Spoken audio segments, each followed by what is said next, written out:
Now that you've learned about what different kinds of acids and bases there are, let's go over acidic and basic salts. These are salts that, when dissolved in water will lead to a shift in pH. This is made possible by conjugate bases and conjugate acids. You may remember that a weak acid, when reacted with water, will lead to a strong conjugate base, and vice versa. Acidic salts are salts that will dissolve in water and raise the concentration of hydronium, and basic salts are salts that will dissolve in water and raise the concentration of hydroxide, naturally making one of them basic and one of them acidic.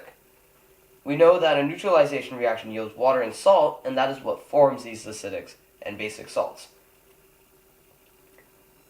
As we know already, acids and bases, when they dissolve in water, will yield a conjugate base and a conjugate acid once they react. We also know that relatively weak acids will yield relatively strong conjugate bases, and vice versa.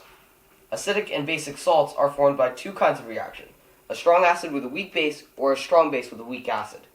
If both are strong, the conjugates are both going to be very weak as acids and bases, and will lead to a negligible change in pH. So for example, if you had a reaction between HCl and NaOH,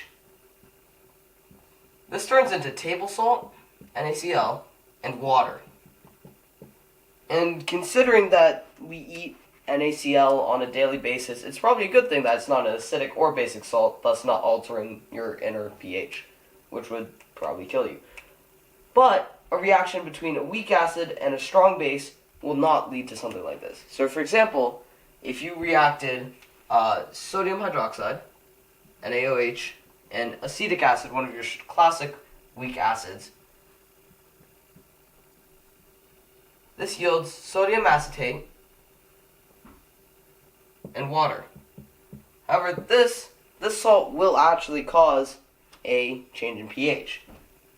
If we break this down into components, Na plus won't really do much with water.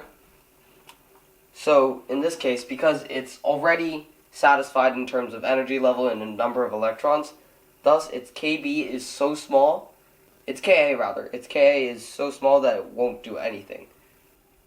However, if we look at acetate, C2H3O2-, when reacted with water, this will form OH- and acetic acid. However, this acetic acid won't actually do anything, but this OH will cause the pH to change significantly, thus raising the pH and making it more basic. Thus, sodium acetate is a basic salt. Now let's look at an acidic salt. So an example would be a reaction between, let's take ammonia, a classic weak base, and HCl, a strong acid. This will yield ammonium chloride, and that's about it, right?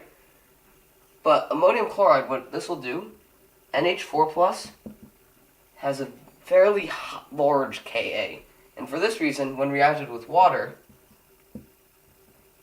this will yield ammonia, a weak base, and hydronium, which is the literal definition of acid. And like before, the Cl-, like the Na+, it's satisfied in terms of energy levels. It will not react in the water. It's just an ion kind of floating around. And as such, this will lead to a decrease in pH, making it more acidic. Thus, NH4Cl will be a acidic salt. So that is just the basics on acidic and basic salts.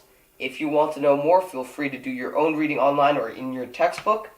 That is basically it, however. I hope you enjoyed learning with me. I enjoyed learning with you.